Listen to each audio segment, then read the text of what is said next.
welcome back to my channel. If you're new here, hi, my name is Jody, and on my channel I talk about Broadway books, and on occasion, whenever I paint my nails, I talk about that as well. So I recently painted my nails this nice orange, and I don't paint my nails too often, so whenever I do, I like to remember the occasion in one of my YouTube videos on my channel. So yeah, I painted my nails about a week ago, so the quality of the nail polish is not quite there as it once was. The nail polish has started to chip a little, but you know what? That's okay. I like to remember the occasion anyway because I made the effort to paint my nails, and I don't do that very often. And I'm not very great at it, so, you know, but I did it anyway. It's fine. You don't have to be perfect at everything. And I, for one, am not perfect at anything, so it fits. Anyway, now on to probably why you clicked on today's video. So today I'll be giving a spoiler-free review on the latest book that I've read. And as per usual with my reviews, I go over a bit on what the book is about, as well as some general information on the book, my thoughts, and my star rating. So without any further ado, let's get on to today's spoiler-free book review, and that would be for the book Flying Solo by Linda Holmes. So Flying Solo centers around the character of Lori.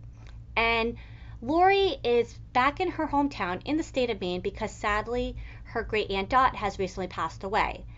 And out of everyone in her family, Lori is the one that has the most flexible work schedule. And so because of this, she is the one that volunteers to go to Dot's home and sort through her things. And, you know, she's not alone in this, though. Her childhood best friend, June, whom she's still very good friends with to this day, still lives in their hometown and is there by Lori's side to help her out. So as the two are going through Dot's things, Lori comes across a cedar chest, and she opens it up, finds a bunch of old blankets in it, but also something else. Underneath the blankets, she finds a wooden duck. She takes this duck out and looks at it and thinks to herself how odd it is that her aunt would have such a unique and interesting piece of art hidden away in her home instead of on display somewhere in her home. And Lori just cannot help shaking the feeling of wondering why her aunt would do that. And so Lori becomes very determined to uncover the story behind how Dot got this duck and why she would have it hidden away. So that's basically, you know, more or less the overview of what Flying Solo is about. As far as general information goes, the genre is fiction and romance and mystery.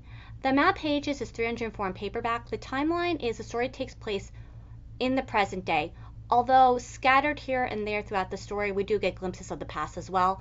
And as far as point of view, the story is told in the third person, and that being said, we do follow Lori's journey in this story. As far as how I like the book, I really liked it. I'll get into all the reasons for why that is in a moment, because first I just want to point out that this is the first book by Linda Holmes that I've read so far, and I have to say just what a really great writer, an amazing storyteller. And Flying Solo is this author's second book to date. Their first book, Evie Drake Starts Over, is definitely a book I'm very interested in reading now for sure, but you know, I'm sure it's definitely a book as well that many of you have read at this point, or have heard about at this point. I didn't know what I was trying to say there for a second, sorry. It was also a part of Read with Jenna's book club, and I always like to point out when a book is in a book club, so there you go. But I bring up Evie Drake Starts Over, the author's first book, because once this story is over, in the back of the book there's an interview with the author, and Evie Drake Starts Over gets brought up a few times. And that's because Evie Drake Starts Over and Flying Solo do take place in the same fictional town in Maine, in the same world, in the same universe, if you will, and a character from Evie Drake Starts Over is also in Flying Solo.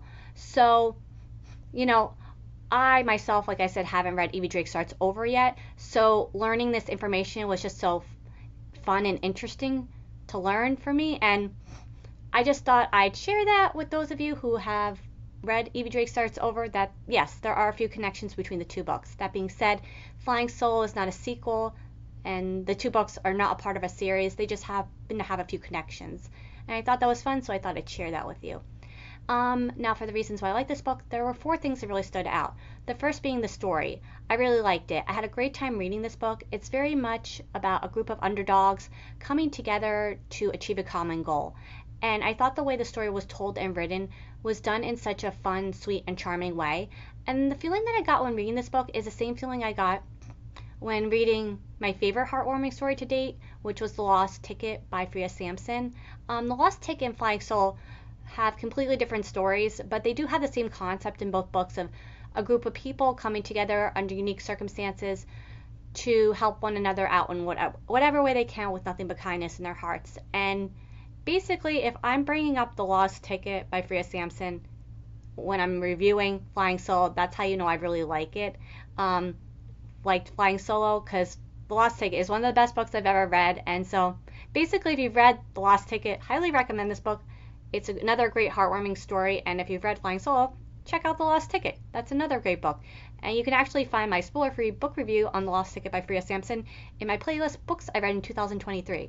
Now back on to Flying Solo. Sorry about that detour for a moment. The second thing I really liked about this book were the characters. They were some of the most kind and sweetest characters I read about in a book in quite some time, honestly, probably since The Lost Ticket by Freya Sampson. But yeah, in Flying Solo, the characters were just so incredibly kind, like I said, so sincere, so genuine, so patient, so understanding. They really took the time to listen to one another and be there for one another, and they were the kind of characters that you would want to be around in real life. You'd want to be friends with in real life. You'd want them to be a part of your family in real life. And I just thought the author just did such an incredibly well done job writing the characters, and they were just some of my most favorite characters that I've ever read about in a book. Just so incredibly nice. Can't say enough of great things about these characters. I just love them so much. Anyway, so the third thing I really liked were the conversations. There was quite a lot of dialogue in this book. That being said, there was never a dull or boring moment in any of the conversations between the characters. All the conversations flowed very easily and seamlessly. And also, as far as the banter between the love interests, which would be that of our main character of Lori and her high school sweetheart Nick, the conversations were just so fun to read. You could just really sense the chemistry between the two on the page, and I just thought the author just did a really amazing job telling their story, telling their love story. And the romance storyline in this book is probably my favorite romance storyline I've read about in a book to date. I just really love their story. And yeah, if you like a good romance storyline in your books, I highly recommend Flying Solo because it has a really great one. And now for the last thing that I really liked about this book. I really liked how the author wrote about how getting older doesn't have to look the same or be the same for everyone. For example, our main character of Lori is 39, about to turn 40, and when the story first begins, we quickly learn that she has recently broken off her engagement, and it's really after she calls off her engagement where she's just finally truthfully honest with herself and those around her with that she doesn't have a desire to ever get married, doesn't want to be married, be someone's wife. She doesn't want to ever have children as well, doesn't want to be someone's mother also, and she very much likes her independence. She likes living alone. She likes to be the one to decide what she has in her life and what she doesn't, and she doesn't want to have to check in with anyone else to see what they think. And I just really like the way the author wrote of Lori, or about Lori I should say, and her journey in this book. The truth is not everybody does want the same things out of life as they get older, and I just thought, it was very nice and different and refreshing to read about a character like Lori who preferred to go down a different path in life and was still very much fulfilled. I also really liked how the author was able to connect Lori's storyline and Dot's because the two did live very similar lives. Dot also never got married, never had children, and lived alone. And Lori, very much started to learn more about herself the more she learned about Dot's life, and she saw how Dot was still able to very much have a very fulfilling, exciting, and happy life despite living independently.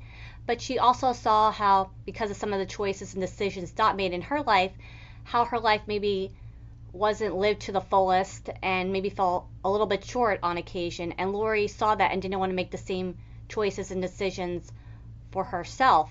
And she was able to really come to a full circle moment. I couldn't say that for a second. A full circle moment where, she really realized what she really wanted out of her life, what she was unwilling to compromise on, and what and who she was unwilling to let go out of her life. And I just thought the way that all came together at the end of the story was really well done. And now for my star rating. So I'm sure at this point you can tell I really like this book, and so it should come as no surprise to hear that my star rating for this book is 5 stars. Like I said, I really liked it, really enjoyed my time reading it, and you know, I just really liked it. I thought it was a really lovely, sweet, and charming story about learning about yourself and finding yourself and all that stuff. And as far as, is this a book I would recommend?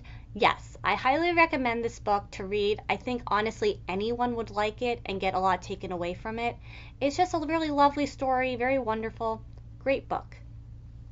This review was kind of on the long side, but you know, it's been a while since I've really connected to a book and a story, so hence why my review today was a little bit on the longer side. It's been a weird week, what can I say? So sorry if my video was a little bit all over the place. I try my best to focus on my review. Anyway, if you made it to this point in the video, I sincerely thank you so very much for taking the time to watch my review where I talked about Flying Solo by Linda Holmes, and I hope you discover a new book today, because this is a great one if you're looking for one to read this summer. And you know, that's going to be it for today's video, and as always, thank you so very much for watching, and until next time, bye.